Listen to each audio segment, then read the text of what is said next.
कहानी के शुरू में हमें एक आदमी दिखाया जाता है जिसको एक मॉन्स्टर ने पकड़ा हुआ था। उसके गले के अंदर संचेर थी और वो कीचड़ के अंदर कुछ ढूंढ रहा था। उसे देखकर ये बात तो साफ थी, जो चीज भी वो ढूंढ रहा था वो उसकी जान बचा सकती थी। पर तभी अगले ही पल एक तेज आवाज आती है और जैसे ही वो आदमी इस आवाज को सुनता है तड़प कर मर जाता है। फिर वो मॉन्स्टर उसको खींचकर अपने साथ ले जाता है। इसके बाद हमें एक लड़की कैथी दिखाई जाती है जो एक छोटे से टाउन में रहा करती थी और ऑफिसर थी। वो जेल में एक लड़के के पास जाती है और उसे बुरी हरकतों से रोकती है जो दूसरे लड़के के साथ मिलकर कर रहा था। कैथी उसे ऐसा करने से हटाती है पर वो लड़का तो कैथी पर हमला कर देता है। जिस लड़के से कैथी उसे मना कर रही थी कि इसके साथ मिलकर दोबारा बुरी हरकतें मत करो, तभी जिस लड़के को कैथी मना कर रही थी पर उधर कैथी का हस्बैंड भी आ गया था। भी कैथी ही की तरह ऑफिसर था। वो उस लड़के को पकड़कर अपने साथ ले जाता है। हमें कैथी की जिंदगी के बारे में पता चलता है कि वो अपने हस्बैंड से अलग रहा करती थी। उसका एक छोटा सा बेटा भी था। कैथी का बेटा रहा तो उसके साथ ही करता था पर काम के सिलसिले में अक्सर वो मसरूफ रहा करती थी, इसीलिए वो उसे अपने हस्बैंड के पास छोड़ जाती थी। कैथी का हस्बैंड अपनी दूसरी बीवी के साथ रहा करता था जो माँ बनने वाली थी, पर वो अच्छी थी और कैथी के बेटे को अपना बेटा ही समझती थी। खैर कैथी अब ऑफिस जाती है। उसका हेड उसके हाथ पर पट्टी करता है क्योंकि उस लड़के के हमले से कैथी जख्मी हो गई थी। तभी उधर एक लड़की ऑफिसर आती है जो बताती है मैरी नाम की औरत 20 साल बाद रिहा हो चुकी है। उसको टाउन में ब्लडी मैरी के नाम से पहचाना जाता था। उसके बारे में छानबीन का सारा काम कैथी के जिम्मे था। यहाँ पर उसके हेड कहते हैं नहीं रहने दो, कैथी नहीं कर पाएगी। पर कैथी वो फाइल ले लेती है और कहती है लाओ फाइल दो, मैं इस काम को जरूर करूंगी। कैथी के बॉस मैरी की सारी कहानी बताते हैं कि उसका हस्बैंड उसे आग में जला रहा था और तब उसने अपने हस्बैंड को ईंट से मार दिया और इसीलिए उसे 20 साल की सजा सुनाई गई थी। मतलब कैथी के हेड ये कहना चाहते थे कि मैरी बुरी औरत नहीं है।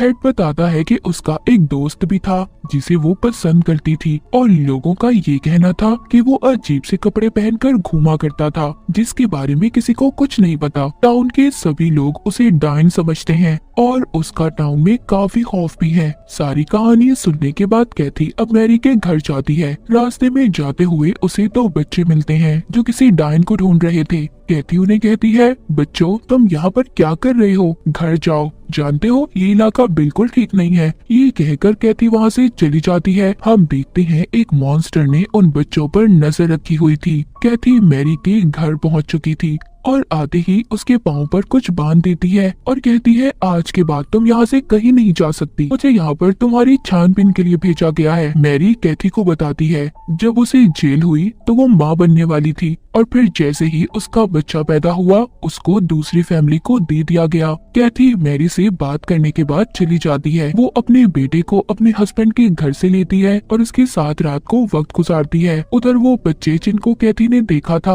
अब रात हो गई थी। वो बच्चे उधर ही जंगल में घूम रहे थे। वो मैरी के घर के करीब पहुंच चुके थे लेकिन तभी उन पर कोई नजर रख रहा था और उन्हें पकड़ भी लेता है। इधर कैथी अपने घर पर मैरी के केस के बारे में रिसर्च करती है। उसको पता चलता है कि मैरी पहले अपने घर में शैतान की इबादत पूजा किया करती थी और साथ ही साथ उसे बच्चों की कुर्बानी और एक हैरान कुन अजीब आदमी के बारे में भी पता चलता है जो मॉस में पाया जाता था। मॉस यानी दलदल में जो मैरी के घर के पास थी और इन बातों का जिक्र उसके केस में भी था। हमने कहानी के शुरू में जिस मॉन्स्टर को देखा था ये बात उसी अजीब आदमी के बारे में थी। तभी कैथी का बेटा उसके पास आता है जिसकी तबीयत खराब थी। कैथी सब छोड़कर अपने बेटे के पास चली जाती है। उधर कैथी के हस्बैंड को कॉल आती है जिसको उन्हीं 2 बच्चों के गुम होने के बारे में बताया जाता है जिनको कैथी ने भी देखा था। उन बच्चों के बारे में जानने के लिए कैथी का हस्बैंड मैरी के घर जाता है क्योंकि उसको मैरी पर ही शक था जो बाती टाउन में मैरी के लिए फैली हुई थी। वो मैरी के घर की तलाशी लेता है जिसमें उसे कुछ अजीब सी चीजें दिखाई देती हैं और उन्हें देखकर ऐसा लग रहा था जैसे कोई उधर काला जादू करता हो। पर कैथी के हस्बैंड को कुछ भी समझ नहीं आता और ना ही उसे उन चीजों के बारे में पता चलता है और ना ही उसे मैरी के खिलाफ कोई सबूत मिलता है, इसीलिए वो वहाँ से चला जाता है। सुबह को सारी टीम उन्हीं बच्चों को ढूंढती है जिसमें कैथी भी शामिल थी। कैथी का हेड कहता है ब्लडी मैरी के बारे में कहानियाँ ऐसे ही नहीं बनी, पर कैथी कहती है नहीं ऐसा कुछ नहीं है क्योंकि उसे लगता था कि मैरी सुधर चुकी है। अब यहाँ पर कैथी बच्चों को ढूंढते हुए अपने फोन के मैप पर देखती है कि मैरी अपने घर से बहुत दूर थी, क्योंकि उसने उसे मना किया था कि तुम दूर नहीं जाओगी। इसीलिए कैथी उसका पीछा करती है और उस तक पहुंच जाती है। वो उसे कहती है, मैंने तुम्हें मना किया था मैरी कि तुम अपने घर से दूर नहीं जा सकती। जिस पर वो जवाब देती है कि ये मेरे डैड का घर है, मैं यहाँ पर कुछ वक्त गुजारने आई थी। अब कैथी मैरी को उसके घर छोड़ती है, पर जाते हुए वो कैथी से उसकी जिंदगी के बारे में कुछ सवाल करती है, जैसे शादी, बच्चे, पर कैथी उसकी बातों पर ध्यान नहीं देती और चली जाती है। उसके दूसरी तरफ इसकी टीम को जंगल में बच्चे तो नहीं मिलते, पर एक आदमी की लाश मिलती है जो शायद उसी आदमी की थी जिसको हमने कहानी के शुरू में उस अजीब मॉन्स्टर के पास देखा था। उधर कैथी के हस्बैंड को लकड़ी से बनी हुई कुछ चीजें भी नजर आती हैं जो बिल्कुल वैसी ही थी जो इसने मैरी के घर में देखी थी। कैथी अभी भी इन बातों पर यकीन नहीं करती कि सब मैरी ने किया होगा। रात को मैरी अपने बेटे के पास जाती है। असल में उसने जो कुछ भी कहानी कैथी को सुनाई थी सब झूठी बातें थी कि उसके बच्चे को उससे छीन लिया गया था। मैरी का बेटा तो उसके पास ही था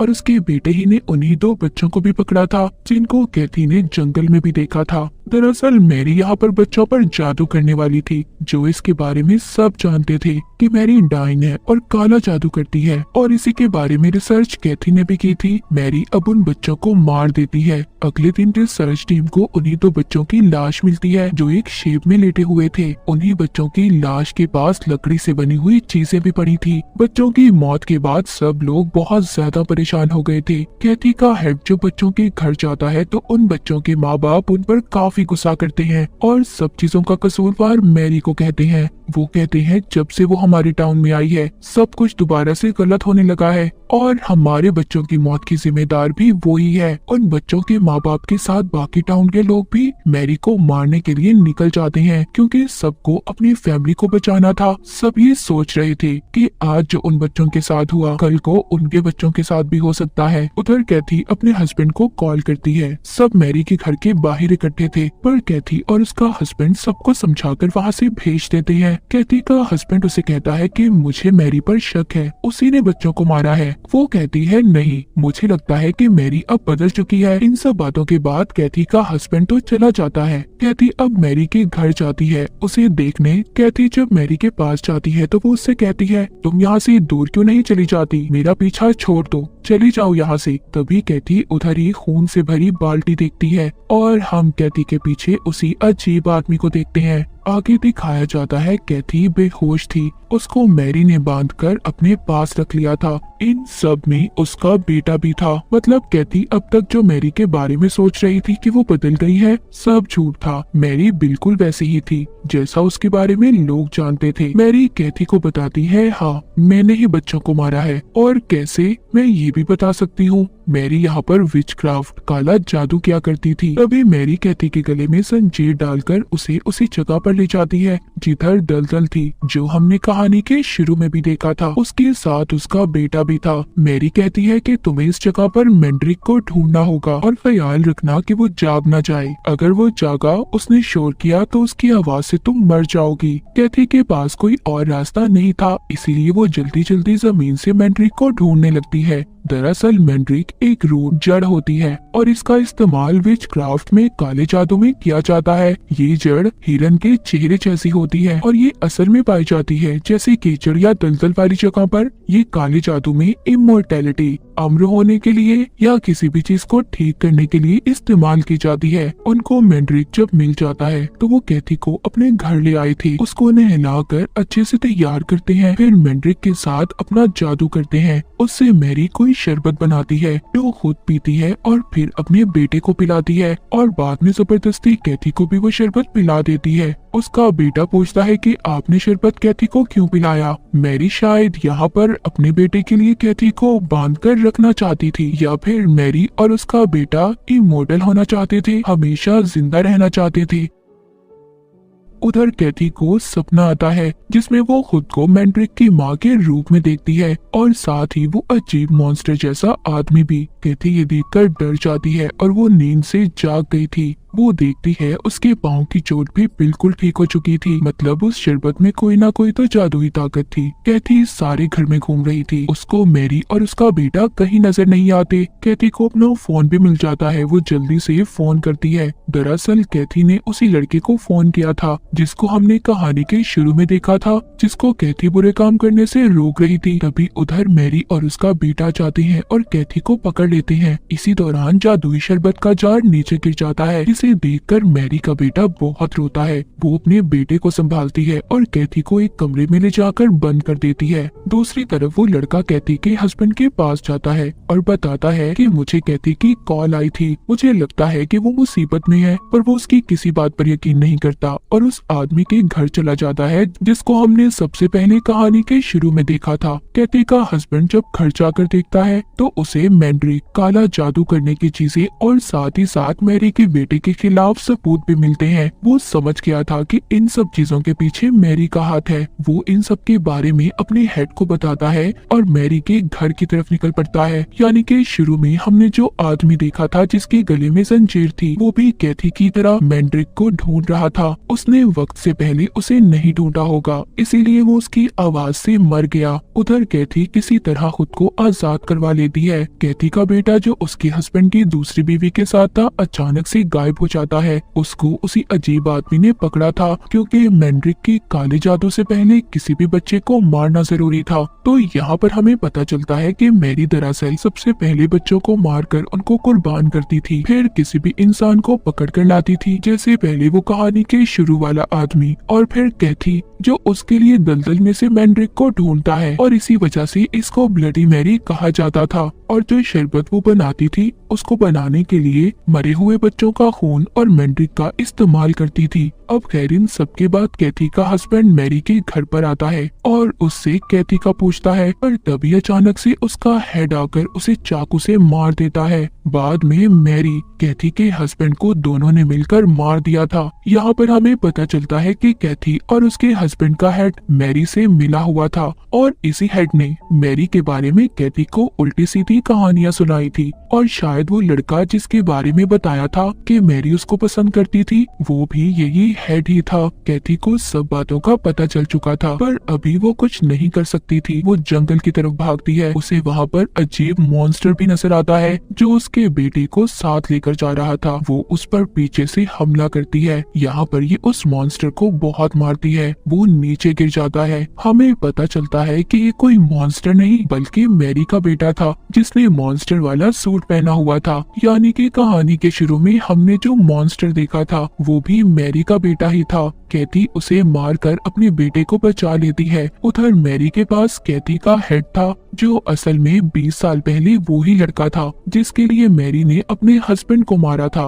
वो हेड को भी मार देती है और कहती है कि अब तुम कमजोर हो चुके हो, मेरे किसी काम के नहीं। दरअसल 20 साल पहले मॉन्स्टर का सूट पहनकर बच्चों को पकड़ने का काम ये हेड ही करता था। सब टाउन वालों को पता चल चुका था कि सबके पीछे मैरी और उसके बेटे का हाथ है। टाउन वालों को मैरी का बेटा मिल चुका था जो जख्मी हालत में था। सब उसको लटकाकर मार देते हैं। बाद में वो मैरी को ढूंढने जाते हैं। वहाँ पर जाकर वो हेड की लाश को देखते हैं। उन्हें पता चलता है कि मैरी भाग चुकी है और कैथी ने भी अपने बेटे को बचा लिया है। उधर दिखाया जाता है कि कैथी अपने बेटे के साथ घर पर थी, तभी अचानक से वो मैंड्रिक को देखती है जिसे देखकर काफी परेशान हो जाती है और साथ ही कोई दरवाजा भी बजाने लगता है। वो जब दरवाजा खोलती है तो ये तो वही लड़का था जिसको कैथी बुरे कामों से रोकती थी। वो इसकी फिक्र करते हुए यहाँ पर आया था और शायद वो उसे पसंद भी करने लगा था। मूवी के आखिर में दिखाया जाता है कैथी अपने हस्बैंड की दूसरी बीवी से मिलती है जिसके पास अब बेटा था। उधर दूसरी तरफ मैरी जो अब बहुत दूर जा चुकी थी, वो कहाँ गई थी कोई भी नहीं जानता था। मैरी के जाने के बाद टाउन में बच्चों का गुम होना, उनकी मौत होना, सब कुछ बिल्कुल ठीक हो चुका था। कैथी अपने हस्बैंड के बच्चे के साथ थी। उधर मैरी जो दूर जा चुकी थी, कोई बहुत बड़ा जादू कर रही थी जिसको कैथी भी महसूस करती है क्योंकि उस मैंड्रिक शरबत की वजह से कोई ताकत तो कैथी में भी थी जो मैरी की ताकतों को महसूस कर पा रही थी। अब मैरी क्या कुछ बड़ा करने वाली थी, जिसका सामना कैथी को करना पड़ेगा। और इसी के साथ ये कहानी यहीं पर खत्म हो जाती है।